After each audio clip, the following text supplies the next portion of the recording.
Alright, I get a fair amount of questions every time I post a picture of one of my machines. That, and with the influx of all the people who ran over and got the Micro Center deal, there's a whole bunch of newbies that got Ender 3s that are looking for advice and tips and tricks and whatnot. So, I'm going to show you my setup and I guess kind of point out what mods in order of priority if you've got a new Ender 3. First and foremost, upgrade your extruder. The plastic extruder that comes on these things, some of them last an hour, some of them last a month. The good ones last maybe 6 months, but they're garbage. Just replace it. This one here is a twin gear setup. I believe the twin gear run better than the single gear, but the problem with the twin gears, they're prone to failure. They wear right here. This gear rides on that plate. There's no bushing or thrust washer in there, so over time it kind of wears a groove into this bottom plate. You can see I put a drip or two of oil on there, and this one's probably been on this machine for maybe 1,200 print hours, and working great. If you do this, you need to recalibrate your E-steps. Other than that, that's absolutely the number one first upgrade. While you're over here, print yourself a filament guide. Doesn't have to be this one, just something to take the sharp curve out of the filament when it goes into there. I've got the bearing set up here. As you can see, I rarely use it. I just rotate it out of the way. When you get spools that are low like this, you don't need a bearing setup. A little bit of drag on there keeps the spool from running away. And then I've got that guy up there that's been on there forever. Second mod, get rid of the factory bed springs. Everybody runs the yellow ones or whatever. These are blue. I got blue ones just because I got blue over this machine, but no matter what color you get, just ditch the factory bed springs. And then when you put these on, you want these things cranked down, almost bottomed out. Crank them all the way down to the bottom out, back them out, turn and a half, level your bed, and that's it. People over level their beds too much, not realizing that the main problem on these machines is your gantry arm sagging. I haven't leveled this bed. I honestly have not touched these knobs. I can't tell you when the last time I touched the knobs. Obviously, honestly, I just don't ever. Unless you're doing some sort of WWE choke slam maneuver to get your parts off the bed, they don't go out of level. So I think people, the problem with these machines is that they come with a single Z screw, which means only this side is supported. That side, even if it's adjusted absolutely perfectly, it's just a design flaw. Having that end just dangling there is, like I said, you can have it adjusted perfectly. Every minute you run it after that, it's going to degrade less and less and less, and this end winds up just sagging. And then people try to compensate by leveling the bed, trying to drop this side down or lift this side up, and it just throws. Once this bed is leveled or trammed, if your gantry here remains true, your bed never needs to get leveled. I guess that should bring us to the next mod on here. I do have this dual Z screw set up. You can see there's a Z screw over here and the original one over there, with the anti-backlash nuts. There's 3 ways you can go about doing a dual Z setup on here. The way I have it set up, it's they're both running their own motor, pigtailed off of a single Z stepper driver. The problem with that, and it's the same problem you'll have if you have a 5 Plus, which I do, we'll get to that in a minute, is keeping both Z rods in sync. If you do the mod where you run the gear up here with the belt, with a single motor, it will keep them in sync. I just didn't want all the clutter up here and an extra belt and all the rest of the nonsense. It's a simple fix to go around. What I do, I have 2 blocks that I keep handy here. They're both dimensionally identical. And when I originally start the machine up, I'll set one on each corner like this. Put it under my gantry. I'll manually adjust each Z-screw until perfect tension on both. They're both sitting on those blocks. And then auto home it. As soon as it lifts the gantry up, I pull my blocks out, it auto homes, and I know that this gantry is now perfectly parallel with the bed. That's all I do. You have to do it once when you first start the machine, and it will hold.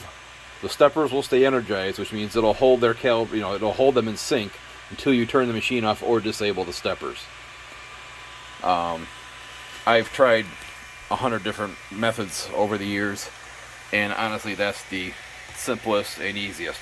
Well, in all fairness, the simple and easiest is if you upgrade the board, which I do have the 427 silent board in here. Those of you who have an Ender 3 obviously may have known that already by the fact you can't hear it's not screaming at me as it's running here. The easiest way is if you replace the board, get a board that's got dual Z drivers, and then you can use, I believe it's the G35 code, which when it levels the bed, it will adjust each Z screw to be level. But you're going to need a BL touch or some sort of auto bed leveling on here. I don't have an auto bed leveler on here just because this bed is so small and it literally takes me 10 seconds to use my method with the cubes. I don't need any extra nonsense on here. It just works the way it is. Other things I highly recommend is get a light. Make a light, build a light, however you do. I believe this one is from Gulf Coast Robotics. It was like $35, which, yeah, I know you can. I've built a bazillion strip light, do-it-yourself light mods. You could probably do it for 40 cents, but I'm dying over here. Allergies. Anyway, for $35, I liked how this looked.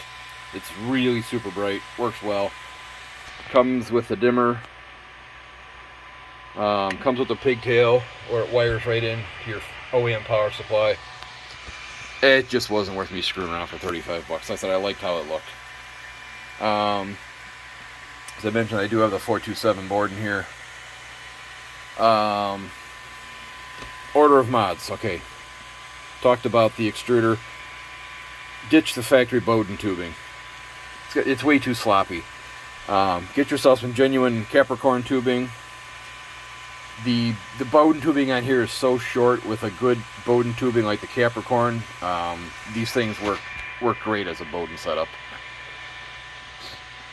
I highly do not recommend putting a direct drive on here, especially if you don't have a dual Z setup. They said these things it's a design flaw the way it is, leaving this end of the gantry just hanging here. The last thing you want to do is bolt a bunch more weight on it. That's just going to make your problem worse much faster. What else have I done to this thing? I think it's pretty much it. I don't have the adjustable belt guide and all the rest of the nonsense. I said once you run the thing for 40-50 hours and your belts, you get the pre-stretch out of them and you tension them, I don't adjust these things often. Like once a year maybe. And this machine runs quite a bit. The rest of the stuff I got in here is just cosmetic. I like these rail guides. It keeps all the pieces of film and crap. You see all the stuff laying on here. Keeps it all out of your rails. Same with this little end cap here. Yeah, I think that's pretty much it. Let's talk about this. All you guys who run these pillow blocks up here, you don't need them at all. I've tried them. I've tried plastic ones. I've tried billet aluminum ones. The problem is, you notice everybody who runs the pillow blocks up here leaves these loose. because unless you have these things, I mean absolutely perfectly squared up, where the dimension on your bottom from here to here is correct, to here, I mean it has to be exact. Otherwise, when this carrier plate gets to each end, it binds. There's no side load on these things. It's all vertical load. There's no need to run a pillow block up here. You're causing more problems than it's gonna help. It's, you know, even if it just binds up slightly at the end of each end, why bother? You don't need them. This machine runs non-stop. I took the pillow blocks off because you could tell it's binding. Like I said, all the load is strictly vertical lift load here. There's no side load on it whatsoever. There's just no need for them. And I do have the anti-backlash nuts on here. I think we talked about that already. That's just to keep your bed from dropping, or your arm rather.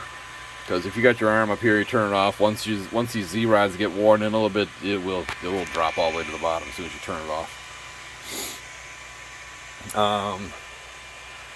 Aside from that, I cut the ear off your Z-stop down here so you can actually adjust it the way it's supposed to be. Everybody talks about that. Oh, let's talk about the shroud I got on here. You don't need this. If you're just running PLA 90% of the time, the stock shroud and the stock 40x10 fan works fine for cooling your hot end. If you want to start stepping up to nylon or PETG or anything that's over 250C, I highly recommend getting a better fan setup on here. This is actually this. It mimics the exact metal one that comes off there, other than it's 20 millimeters wider. Actually, it's about 15. Get my parts bin over here.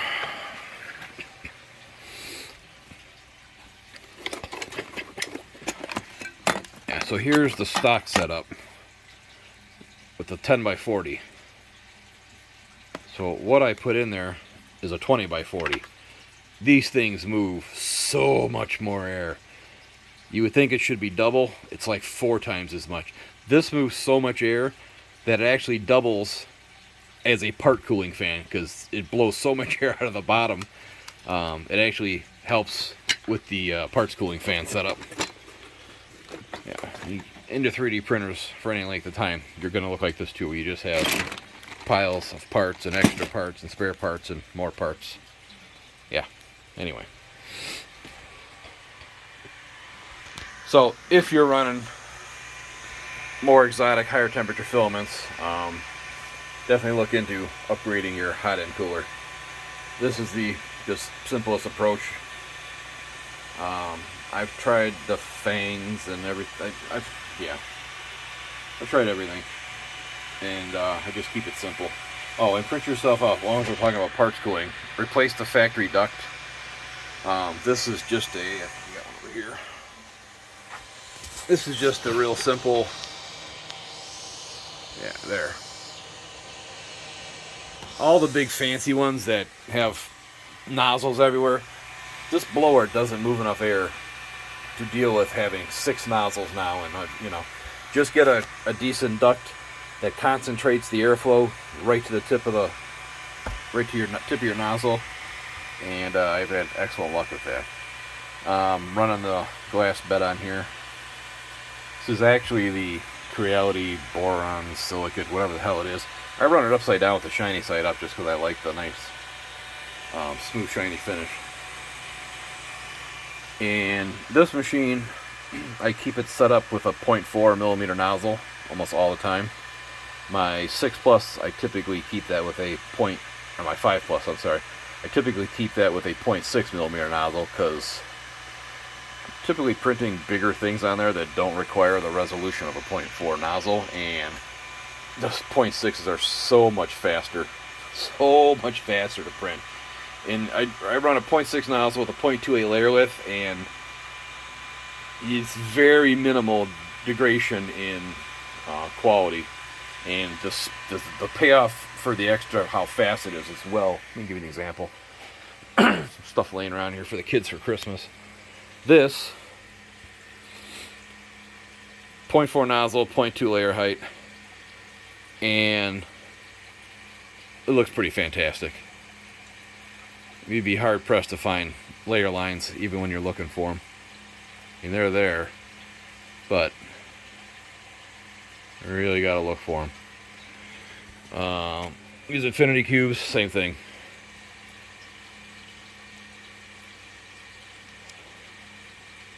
It's kind of a hack file, you know, whatever. They work.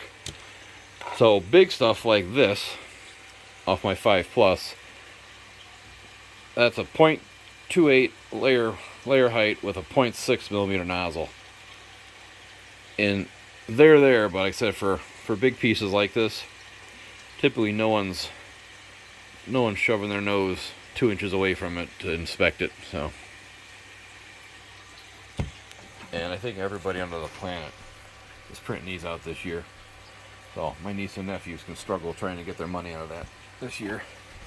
I did this litho paint on here the other day. It really came out good.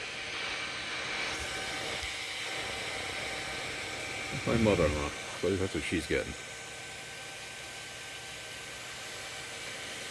But that is a good sized litho paint. I think print time on this was 29 hours maybe. But I said it's a big one. Well, as long as we're over here, let's talk about my 5 Plus. I try to keep these both set up the same as much as I can, so parts are parts and one part fits both machines. This machine is set up on a direct drive because, well, there's like 1.5 miles of Bowden tubing here, and even with the Capricorn stuff, when you've got 1.5 miles of Bowden tubing, it gets sloppy. Now these machines do work. They will work with all that Bowden tubing somehow. I don't know how they defy all laws of mechanical engineering, but they do. They don't work excellent. I take that back. They do work. They work good, in all honesty. I just can't stomach all that Bowden tubing. So this one's set up for a direct drive. These machines are fantastic set up on direct drive. This is a single gear extruder setup versus the dual gear on the other machine. Running the same 20x40 hot end fan that I have on my Ender 3. Factory duct. Keep these in stock. These little 10x40 blower motors, they're cheap on Amazon. I think you get a pack of 4 of them. Get the dual ball bearing ones. They seem to last the longest and are the quietest. And just plan on replacing them regularly. It's a wear item. They're cheap. Just replace it when it needs. You know, have them in hand. This is just a cheap LED Amazon light that got stuck on there. It works fantastic. Like I said, this is a direct drive. Oh, this backing plate is the $20 Amazon dealie. I like this because it converts it factory. This is a 3-wheel, 2 top, 1 on the bottom. This is a 4-wheel setup, 2 top, 2 bottom. So this backing plate, which I think came with the extruder as well, it's like $20, $25. So if you want a cheap direct drive setup, and it's all this factory hot end stuff. I do run all metal, bimetal heat brakes. Also not needed if you're just running PLA. I do highly recommend, if you're running PLA with the factory heat brake setup, do the Luke Hatfield mod. It will absolutely solve your hot end problems, period. Chep's got videos on it. Just, yeah, search Luke Hatfield hot end mod. There's a bunch of videos out on there now. It is absolutely the, capital V, fix for the factory hot ends. I run all metals because I do higher temp filaments on occasion, and it's easier for me not to be pulling these all apart to switch them over when I do. They are a little trickier. They are a little trickier running PLA. And you get any heat creep. That PLA melts at such a low temperature. Any little bit of heat creep or over retraction, and you'll get a big bulge up in there, and yeah, it'll stop. It'll shut you down. But anyway, moving on. Put these corner braces on here. They're not mandatorily needed, but these things sit here and just try to shake themselves apart all day long, and any more support you can give it to keep everything true and tight, the better off it's going to be. Best mod for these 5 pluses, hands down, is the TH3D, what is it, the 12.8, I don't know, 12.824, whatever this display is. And again, it's a cheap upgrade, and everyone new likes the big fancy touchscreen that's on here. And I get it. The problem is, if you're been into 3D printing for any length of time, you'll soon realize you lose like 70% of your functionality with that touchscreen. There's just so much stuff you can't access. Like, you can't access your flow rates, you can do everything on here and then as much more, depending on your firmware, as you can with the 3 Plus. I like to adjust my flow rates while it's printing.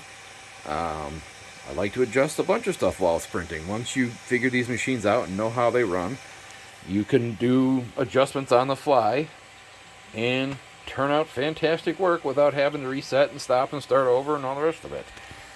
Got the anti-backlash nuts on this too. So as I mentioned earlier, keeping this gantry in sync parallel with your bed, being a dual Z-screw setup, you are still posed with the getting everything squared up before you start the machine.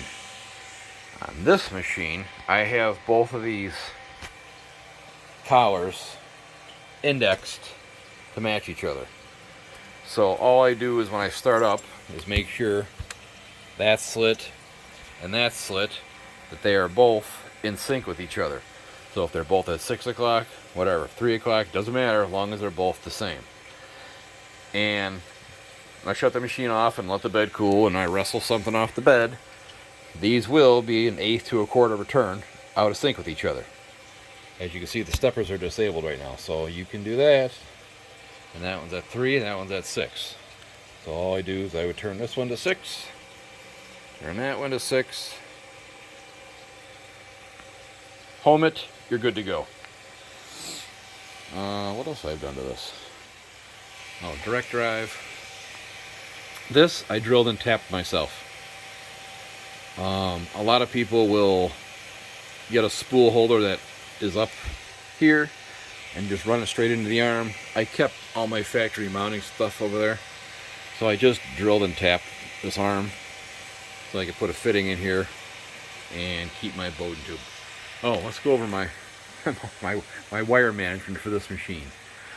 So this is my, what do they call that fish that's got the big thing in it, blinky blinky blinky, and then eats you, whatever it is. Yeah, this is my setup based on that fish. So this is just a piece of TIG wire, TIG filler wire. This is one of those got your lanyard on a retractable whatcha-hoozy, and that's what it does. So this can move around, and that guy up there just kind of follows it. And all it does is just keeps that bundle of wires and tubing from flopping around. And it's very little, you know, there's hardly no, it's not pulling on it by any means. It's just kind of holding it there from flopping around. So that was my answer for that. And it works. Let's go back here. That was the original plastic extruder in the factory position. I just chopped the whole bottom of it off.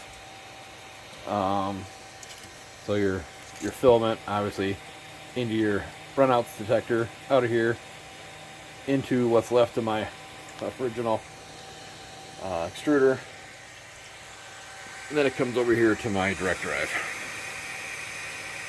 I've been really, really pleased with this setup, especially for the, $30 investment to have direct drive.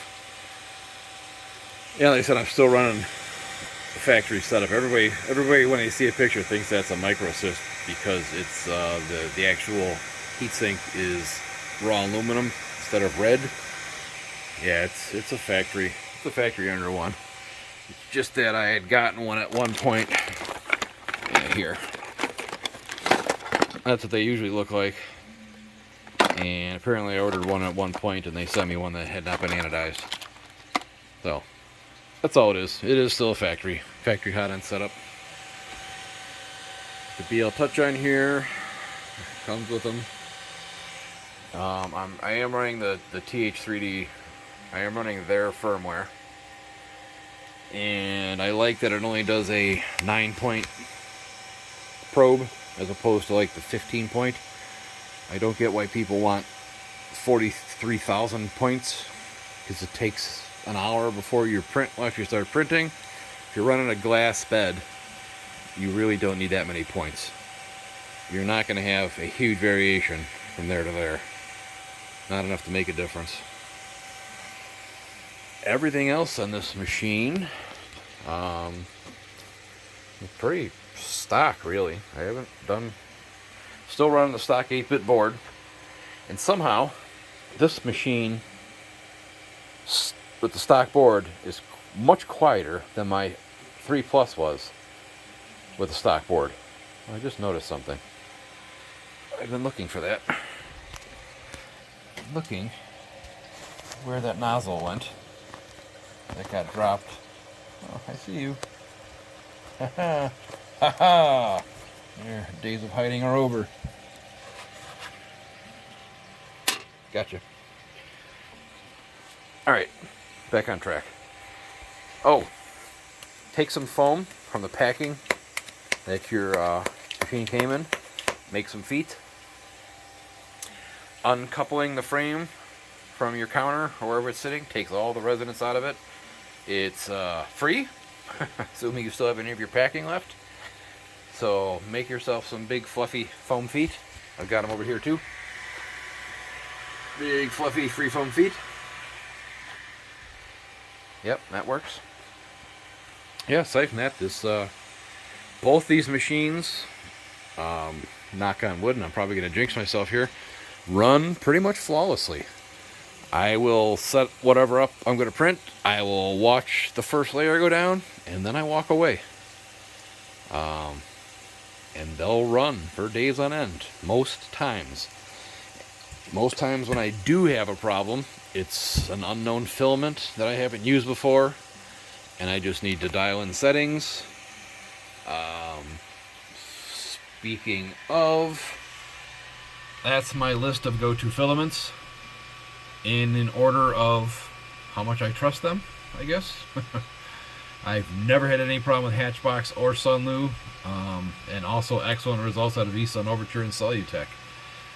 So this is my my go-to if I'm looking for something and I find the color or whatever I need and it's one of these brands. I just grab it without even thinking or looking at reviews, or that's like I said, it's my go-to list.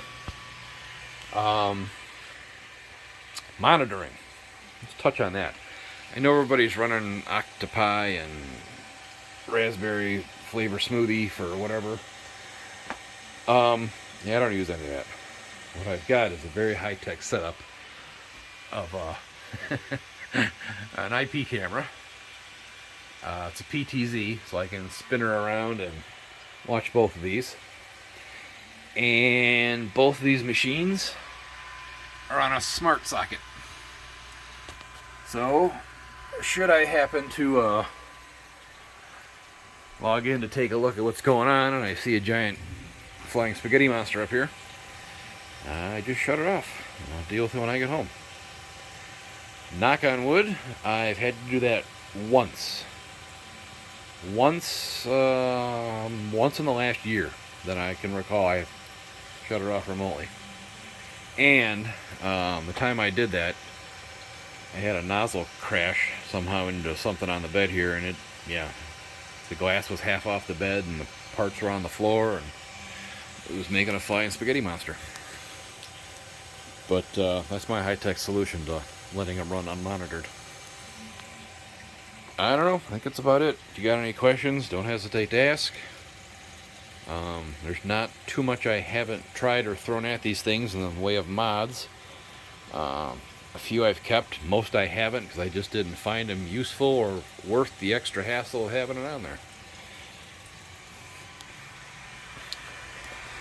This part that's printing right now, let me zoom in, that's running at 0.28 layer height. You can tell by where we're at in the number there, it's not a multiple of 2. And that's a red silk filament. And that's how it looks.